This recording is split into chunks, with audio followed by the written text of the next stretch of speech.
한 발 더 깊이 있게 뉴스 속으로 시사인이 만드는 정치 라이브 김은지의 뉴스인 10월 21일 방송 시작합니다. 안녕하세요. 저는 시사인 김은지 기자고요. 첫 번째 코너 바로 들어가겠습니다.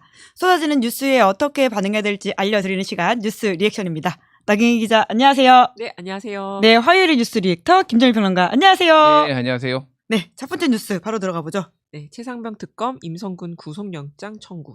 네, 혐의가 업무상 과실치사 그리고 군형법상 명령 위반 혐의라는 거죠? 네, 해병특검팀이 임성근 전 해병대 1사단장과 최진규 전 해병대 포병 11대장 대대장에 대한 구속영장을 청구했습니다. 특검은 최상병 숨직 사건과 관련해서 임 전 사단장에게 업무상 과실이 인정된다고 판단을 했고요. 또 임 전 사단장이 구하들에게 진술 회유를 시도하는 등의 심각한 수사 방해를 하고 있다고 밝혔습니다. 특검은 임 전 사단장의 구속 여부에 따라서 기소 시점을 판단할 예정인데 만약 기소를 할 경우에는 지난해 7월 8일에 있었던 경북경찰청의 무혐의 판단을 뒤집는 것이 됩니다. 당시에 경북경찰청은 작전 통제권이 없는 임 전 사단장의 작전 관련 지시가 월권행위이지 형법상 직권남용죄에 해당하지 않는다면서 임 전 사단장에 대해서 무혐의 처분을 내린 바가 있습니다. 네, 임 전 사단장 관련돼서는 두 번째 뉴스까지 같이 다루고 김준일 평론가 이야기를 들어보면 좋을 것 같다는 생각이 드는데요. 두 번째 뉴스 바로 가볼까요? 네, 최상병 특검팀이 이종호 전 블랙펄 인베스트 대표로부터 임성근 전 사단장이 구면 부탁을 받고 김건희 씨에게 연락했다 이런 진술을 확보한 것으로 전해졌습니다. 이종호 씨가 임 전 사단장 구명 시도를 인정한 건 이번이 처음인데요. 두 사람 사이에는 해병대 출신이자 경호처 출신인 송호종 씨가 끼어 있었습니다. 송호종 씨는 해병대 출신들이 모인 멋쟁 해병이라는 단체 대화방의 멤버였는데 이종호 전 대표는 그로부터 부탁을 받아서 임성근 전 사단장이 구명을 시도하기는 했지만 당시 김건희 씨가 연락을 받지 않았다 이렇게 주장을 하고 있습니다. 또 이종호 전 대표는 도이치모터스 주가 조작 사건으로 구속되기 전날에 자신의 지인에게 전화를 해서 특검이 임성근을 아냐고 물어보면 무조건 모른다고 해라 라고 당부를 했다고 합니다. 2022년 말에 이종호 전 대표가 이제 이 지인에게 자신과 임 전 사단장이 함께 찍은 사진을 보여주면서 지금 이 사람이 투스타 사단장인데 내가 용산에 말해서 3스타로 만들 것 뭐 이런 취지로 말을 했다고 합니다. 이렇게 증거가 나오고 있는데도 이종호 전 대표의 변호인은 특검의 압박과 회유성 조사로 이 전 대표의 지인들이 이런 진술을 한 것 같다라고 주장을 하고 있습니다. 네, 임성근 전 사단장 구속영장 실질 심사를 앞두고 이런저런 기사가 나오고 있는 것 같은데요. 구속 가능성에 대해서 어떻게 보십니까? 일단 뭐 수사가 진짜 막바지가 된 것 같아요. 이제 거의 핵심 윤석열만 남은 것 같아요. 지금 진짜 윤석열 경로를 했던 그 윤석열만 남은 것 같고, 그러니까 지난번에 이제 경북경찰청에서 무혐의 판단을 이제 내렸는데 그때 무혐의 판단이 저는 말이 안 됐다라고 보는 게 작전 통제권, 그러니까 그 상황에 대해서는 지금 해병대가 그 상황을 통제한 건 아니다라는 주장이었는데 실제 카톡을 통해서 복장을 어떻게 해라라고 다 지시를 했잖아요. 그럼 실질적으로 특히 이 과실치사 부분에 있어서는 직접적으로 이제 연관이 되는 건데 봐주기였다 당시에는. 정권이 뭐 윤석열 정권이기도 하니까 그랬던 것 같아요. 여기에는 근데 지금 이번에는 이제 부하 직원들을 회유하려라는 게 지금 추가로 지금 된 거잖아요. 그때는 이제 없었고. 네, 그래서 저는 구속영장에 나올 가능성이 꽤 된다 이거는. 지난번에 박성재도 틀려가지고. 아, 근데 그날 틀린 사람이 한둘이 아니에요. 내가 근데 이건 쎄 해가지고 그때 얘기했잖아. 약간 60 정도라고 하셨었나요? 손모가지는 못 걸겠다. 예. 쎄 해가지고 그랬는데 임성근은 그래도 좀 가능성이 높아진 것 같아요. 그러니까 증거 인멸 우려가 있다. 그리고 지금 이 주장이 계속 다르잖아요. 그러니까 계속 엇갈리고 있고 본 적도 없고 뭐 이러고 있기 때문에 이종호는 본인이 살려고 지금 한 것 같네요. 보니까 이게 그러니까 재판이 진행되고 막 이렇게 수사가 진행되면은 본인의 형량을 최소화하는 게 제일 급선무기 때문에 이종호도 결국은 뭐 우리가 익히 예상했듯이 김건희한테 청탁한 거잖아요. 그러니까 그리고 그렇게 된 결국은 이제 김건희가 그러면은 여기서 처벌을 받을 가능성이 있느냐 그게 좀 궁금한 것 같아요. 어떻게 보세요? 뭘로 처벌하느냐 가지고 이제 항상 논쟁이에요. 그러니까. 그런데 어쨌든 윤석열은 처벌이 이제 공직자니까 가능할 것 같은데 김건희는 모르겠습니다. 이건 특검이 어떻게 할지 좀 봐야 될 것 같아요. 어쨌든 김건희를 통해서 윤석열을 간 거잖아요. 지금 이 주장에 따르면. 그렇죠. 결국 고리도 어떤 이종호랑 고리도 이제 김건희가 도이치모터스 주가 조작하면서 있었던 거고 그래서 김건희가 여기서 기소가 되느냐 좀 봐야 될 것 같습니다. 네. 게다가 지난 주말 사이부터였죠. 그 배우 박성웅 씨가 같이 식사했다라고 하는 진술을 내놓으면서 굉장히 분위기 반전이 있었던 것 같긴 합니다. 그러니까 만났느냐 안 만났느냐 가지고 그러니까 뭐 모르겠어요. 왜 안 만났냐고 하는지 전 솔직히 이해가 안 갑니다. 임성근 전 사단장이 사실을 부인한 게 사실 한두 가지가 아니고 기자들한테도 엄청나게 이메일을 보내는 사람이에요. 아니, 그러니까 만났다고 한들 사실 여기에 크게 영향이 없는데 저게 거짓말이 소위 박성웅 배우가 내가 그 이종호랑 같이 있을 때 임성근 소개받았다고 이거 진술을 함으로 인해서 임성근이 제가 보기엔 영장 나올 구속영장 나올 가능성이 높아진 것 같아요. 거짓말을 하는 사람이고 뭐가 증거인멸을 하려는 사람이다라는 게 판사 머릿속에 강하게 뇌리에 박히지 않았을까 그 생각이 들어요. 네. 그러면 영장 실질심사 결과 다음 주에 한번 말씀을 나눠보도록 하고요. 그럼 다음 뉴스 넘어가 보도록 하겠습니다. 네, 서울중앙지법원장 시간 계산 전례 없다. 네, 어제 법사위에서도 많은 내용이 좀 나왔습니다. 네, 어제 국회에서 수도권 각급 법원 국정감사가 열렸는데요. 지규현 판사의 윤석열 씨 구속 취소가 다시 도마에 올랐습니다. 서영교 민주당 의원이 구속기간을 산정할 때 그러니까 일로 계산하던 것을 시간으로 계산한 적이 있느냐라고 물으니까 오민석 서울중앙지법원장이 없다고 대답을 한 건데요. 또 윤석열 씨 구속 취소 결정에 대해서는 검찰이 법에 있는 대로 즉시 항고를 통해서 다퉜으면 좋았을 거라는 생각은 저도 하고 있다. 이렇게 말을 하기도 했습니다.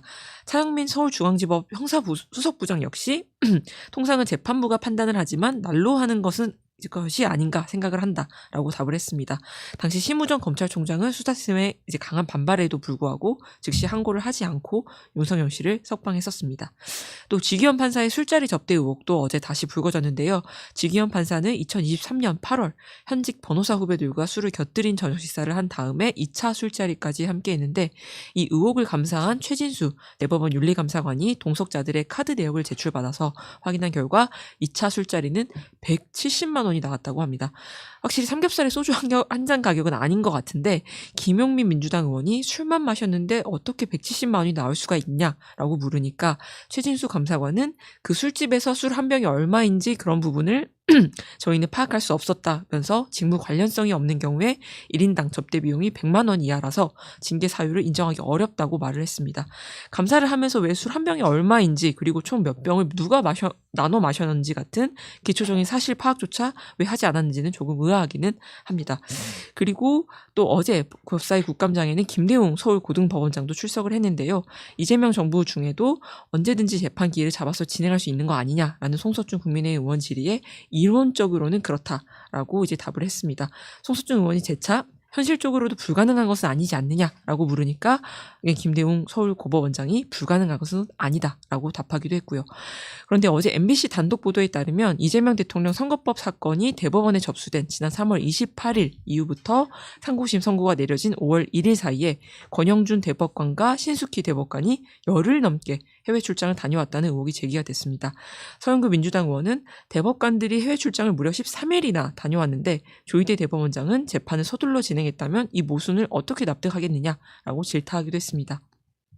또 오늘 새벽에는 서울중앙지법의 한 부장판사가 법관들이 이용하는 온라인 게시판에 대법원장님께 마지막으로 해명 요청한다면서 특정 사건에 한해서 이례적이고 신속한 절차를 진행한 선별적 정의는 과연 정의이냐, 그 선별의 기준이 무엇이냐라고 묻는 글을 올리기도 했습니다. 네, 사법부 관련된 이슈도 계속해서 나오고 있는 중인데요. 임금님교의 캔디님이 검사님 불기소 세트에 이어서 판사님 불기소 세트를 보게 될 줄 몰랐다 이렇게 이야기해주고 계시는데요. 이 지기현 부장판사가 같이 했다라고 하는, 물론 본인은 한두 잔 먹고 자리에 썼다라고는 하는데요. 그 자리 술자리 값이 나와서 좀 놀라웠긴 합니다. 관련한 지금 서울 지금 법원의 발언은 어떻게 좀 보십니까? 그러니까 이게 지금 뭐 동시다발적으로 있는데 하나씩 순서대로 좀 하면은 지기현 얘기는 뭐 이미 다 나왔던 얘기예요. 그러니까 뭐 전례도 없고 그거를 공식적으로 법원에서 확인해 줬다라는 데 의미가 있다라는 거예요. 그래서 저는 뭐 개별 판사들의 한 명이 헌법기관이기도 하지만은 이렇게 중요한 일을 위에 어떤 전체적으로 뭐 대법원이나 이런 위에 기관들의 판단을 구하지 않고 직위원 혼자서 이렇게 하는 것이 적당했느냐, 그러니까 이 1심 판사가 하는 게 적당했느냐 그 생각을 가지고 있습니다. 그래서 이렇게 혁명적인 거는 좀 과거의 판사들이 보면은 신중하게 본인의 판단이 다 옳지 않을 수도 있으니, 근데 직위원도 그렇게 써놓긴 했어요 그때 윤석열 풀어주면서. 예. 근데 또 검찰에서 또 그렇게 풀어주니까 그래서 뭐 이 사달이 난 건데. 어쨌든 저는 지금도 이게 날이 맞는지 시가 맞는지 지금 관행적으로 지금 시간으로 하고 아니 날로 하고 있잖아요 지금. 근데 직위원의 주장에 의하면 이거는 시간으로 해야 되는 거예요. 그러니까 아직도 혼선이 있으니까 늦지 않았다. 지금도 네. 항고를 어떤 식으로 일반 항고든 뭐 보통 항고를 하라고. 보통 항고든 뭐든 하고. 예. 그래서 이거는 대법원의 판단을 받아보는 게 맞지 않나. 예. 이 생각을 하고 있어요. 이거는 뭐 윤석열이나 이거랑 상관없이 이 혼선을 줄이기 위해. 근데 안 할 것 같지 않습니까? 그러니까요. 아니 뭐 법리적으로 검찰이 또 어렵다라고 예, 뭐 얘기를 하고 있고 예. 뭐 이 얘기가 나온 게 제가 지금 처음 하는 얘기가 아니잖아요. 그러니까 그래서 뭐 어디서 막혀 있는지는 모르겠는데 순리대로 풀어야 된다. 제가 보기에는 이거는 뭐 그 생각이 들고 170만 원은 솔직히 잘 모르겠어요. 어떤 점에서? 그러니까 잘 모르는 게 아니 저도 뭐 룸사롱을 평생 한 번도 안 가봤다고 하면 거짓말이고. 충격 발언. 아니 뭐 룸사롱 술 먹으러 뭐 가 이게 무슨 이상한 데를 간 게 아니라 술 먹다 보면은 이제 양주 나오는 집으로 가잖아요. 일반적으로 한 20만 원에서 30만 원 합니다 한 병에. 그런 데는 룸사롱이 아닌 거 아니에요? 지금 김진리 평론가도 170만 원짜리 안 가보셔서. 그러니까 내가 안 가본 뭔가 있는 비싼 데가 있는 건가. 솔직히 그러니까 저는 제가 갔던 데들은 뭐 취재원들이나 뭐 아는 사람들하고 뭐 예를 들면은 뭐 돈에 뭐 그런 거는 제가 뭐든 접대받은 건 아니고요. 어쨌든 가서 그냥 양주 한 병 먹으면은 20만 원 정도 나오는 거거든요. 근데 제가 말하는 거는 그러니까 여성 접객원이 나오는데도 제가 간 적이 있어요. 그러니까. 오늘 많은 걸 아니야 이야기하시. 그게 아니라 그러니까 이게 내가 뭐 좋아서 그런데 간 게 아니라. 네네. 근데 제가 그런 분들을 안 좋아해서 뭐 그런 걸 한 적은 없는데 예. 그거를 이제 돈을 쓰시는 분들 얘기를 보면은 꽤 전의 얘기인데 한 명 이렇게 하는데 뭐 한 30만 원 정도 얘기를 하더라고요. 앉으시는데 그분들이. 예. 그럼 제가 이게 진짜 비싼 데라서 양주를 몇 병 먹었는지 모르겠는데 사실 3명이면 한 병이면 되고 많이 먹어도 2병이거든요. 이게 이 가격이 170만 원이 여성 접객원이 안 나올 수 있는 가격인가? 저는 잘 모르겠어요. 예. 거기가 진짜 비싼 데라서 뭐 제가 그런 데를 안 가봐서 모르겠고 의문인데 이런 의문을 제가 가지고 있잖아요. 그럼 조사를 해야지. 법원이 조사를 해야지 왜 이거 조사를 안 해? 되게 비겁하게 그리고 이거는 잘 모르겠다라고 하고 100만 원 이하니까 접대를 뭐 이거는 그러니까 기준에 이하다. 지 맘대로 지들 유리한 대로만 지금 법원이 하고 있다라는 거고 이 대법관들 해외 출장은 갈 수 있죠 당연히 원래 잡힌 거니까. 근데 이게 대법관 이게 계속 지금 거짓말을 낳고. 그러니까 뭐 해명을 하면 해명이 거짓말이 나는 게 왜 그러냐면은 처음에 법원에서는 이제 이거를 전원합의체 회부하고 본 기간이 이틀 걸렸다라는 거잖아요. 그러니까 결론 회의 그 2번 하고 이제 이틀 만에 이제 이틀 동안 치마 쪽을 봤다라고 하다가 그러니까 내놓으라고 하니까 3월 28일부터 봤다라고 얘기를 했거든요. 그렇죠. 거슬러 올라가니까 3월 26일 날 2심 판결. 27일 날 상고, 28일 날 그래서 대법원으로 왔어요. 사건 배당 전이고. 3월 28일 날 보기 시작하면 이거는 사건 배당 전에 보면은 불법이에요. 근데 그런 불법을 감수하고서라도 불법 논란을 감수하고서라도 우리가 대법원이 충분히 봤다라는 걸 주장을 하는데 지금 이분들은 지금 다 해외 출장이었잖아요. 그럼 뭐 어떻게 본 거야? 그러니까 이런 논란들이 생길 수밖에 없는 게 거짓말을 낳고 계속 그러니까 사법부 안에서 판사들도 이제 사퇴하라고 조희대 사퇴하라고 이런 게 나올 수밖에 없습니다. 그래서 사법부는 어쨌든 신뢰를 많이 잃었다. 그리고 뭐 이게 논쟁적인 이슈기도 하고 너무 과하게 사법부를 압박하는 것도 뭐 비판이 있지만은 저는 사법부가 신뢰를 많이 잃었다고 생각을 합니다. 네, 근데 조희대 대법원장이 지금에서는 사퇴할 가능성이 없어 보이지 않습니까? 그럼 없죠. 어떻게 좀 해야 된다고 보세요? 그러니까 뭐 저는 이 문제를 정무적으로 민주당이 확전하는 거는 별로 좋지 않고 이미 민주당에서도 그 결론을 내린 상황이에요 사실상. 그래서 이거를 가지고 지금 사퇴나 뭐 탄핵이나 이런 거하고는 조국혁신당이 탄핵안 냈지만은 지금 선을 그은 상황이잖아요. 그러니까 이거는 사법부의 이 문제 제기는 그냥 지속적으로 하는 거예요. 그리고 그거는 그거대로 하고 사실 국민들의 실생활에 도움이 되는 사법개혁안 지금 어제 내놨잖아요. 그러니까 그것도 여러 논쟁 지점이 있는데 어쨌든 그런 것들을 조금 내실 있게 특히 시민들의 의견을 많이 듣고 법원의 의견도 들어서 법원의 의견을 이거를 마치 응징하듯이 하면 안 돼요. 그래서 충분히 법원이 좀 더 독립적이고 민주적인 조직이 될 수 있게 뭐 이렇게 좀 만드는데 민주당이 좀 힘을 써야 되지 않을까 그 생각을 합니다. 네, 다음 키워드 넘어가 보죠. 네, 법원 특검의 한덕수 공소장 변경 요청. 네, 어제 재판에서 나온 내용입니다. 네, 어제 한덕수 전 총리의 2차 공판이 열렸는데요. 중계가 이루어졌습니다. 어제 공판에는 안덕근 전 산업통상자원부 장관이 증인으로 나왔는데 안덕근 전 장관은 계엄이 내려졌던 작년 12월 3일에 호출을 받고 대통령실로 가던 중에 국무회의가 끝났다라는 말을 듣고 돌아갔다고 말을 했습니다. 만약 자신이 국무회의에서 참석을 했다면 반대했을 것이라고도 말을 했는데요. 한덕수 전 총리가 지금까지 자신이 계엄을 막으려고 국무회의를 소집했다고 주장을 해왔는데 형식적으로 국무회의를 열 수 있는 최소한의 조건만 채운 채 빨리 국무회의를 끝내버렸다는 사실이 드러난 겁니다. 특검은 대통령실 CCTV 화면을 분석해서 한덕수 전 총리가 국무위원들에게 서명을 설득한 것으로 판단을 했고요.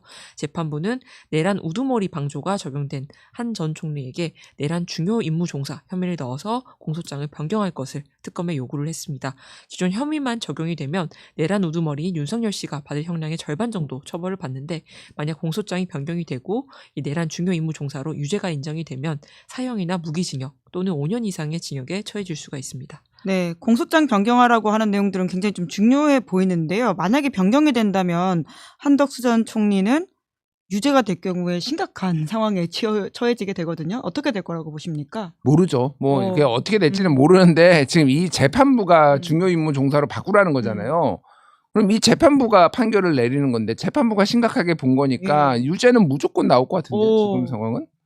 이럴 경우에는 진짜 법정 구속이 될 수도 있겠다는 생각이 드네요. 말씀 듣고 보니까. 예, 뭐 1심 끝나고 법정 구속 될 것 같아요. 제가 보기에는. 아, 반성하는 모습을 보이고 있지 않으니까. 예. 그래서 이게 무기징역까지 갈 수 있는 거잖아요. 이거 내란 그렇죠. 주요 임무 종사자는. 그래서 어쨌든 특검이 좀 기소를 잘못했다라는 생각을 지울 수가 없네요. 어쨌든. 왜 그랬을까요? 글쎄요. 뭐 한덕수를 봐주려고 했을까? 글쎄요. 그 특검이 딱히 그럴 이유는 없을 텐데 어쨌든 한덕수가 굉장히 많은 호화 변호인단을 또 끌고 뭔가 설득과 뭐 이런 설득 아니면 변호를 하고 이런 것이 좀 주요했는지 어쨌는지는 잘 모르겠어요. 아니면 이거에 입증에 자신감이 없으니까 주요 임무 종사보다는 조금 더 방조 혐의에서 뭔가를 승부를 보겠다 이렇게 한 건지 전략적으로 구속을 시키기 위해 그거인지는 제가 잘 모르겠으나 어쨌든 재판부가 이 정도 얘기를 하면은 재판부 말을 따라야죠. 그러니까 재판부 말을 아니 안 따른 경우도 있어요. 예전에 그러니까 예를 들면은 이 내란 특검 쪽이 아니라 예를 들면은 누구죠? 이재명 그 성남 본부장 이름 까먹었어. 갑자기 나 요즘 이제 이재명 비판하고 다니는 사람 있잖아요. 유동규 말씀하시는 건가요? 유동규 재판하는데 네네, 맞췄습니다. 유동규가 판사가 뭐라고 했냐면은 유동규를 받은 사람으로 기소를 한 거예요. 뇌물을 받은 사람으로. 근데 판사가 보기에는 아니 유동규는 준 사람인 전달자인데 왜 이거를 받은 사람으로 기소했어? 이거 검찰 너희 기소 잘못한 거 아니야? 이거 바꿔야 되는 거 아니야? 그래서 유동규가 사실상 무죄가 나왔어요. 기소를 잘못해가지고. 근데 그게 플리바게닝이었다는 얘기가 싹 파였습니다. 그러니까 이재명을 잡기 위해 네가 유동규 검찰이 이 유동규가 우리한테 협조를 하면 우리가 기소를 이렇게 해줄게라는 거 아니냐라는 의혹들이 있었거든요. 그래서 이거 문제가 있다라고 지적을 했음에도 불구하고 그렇게 기소가 돼가지고 그렇게 된 적이 있어요. 내란 특검이 그런 전철을 밟으면 안 되겠죠. 재판부가 주요 임무 종사자로 바꾸라고 하면은 바꾸는 게 맞다고 생각합니다. 네.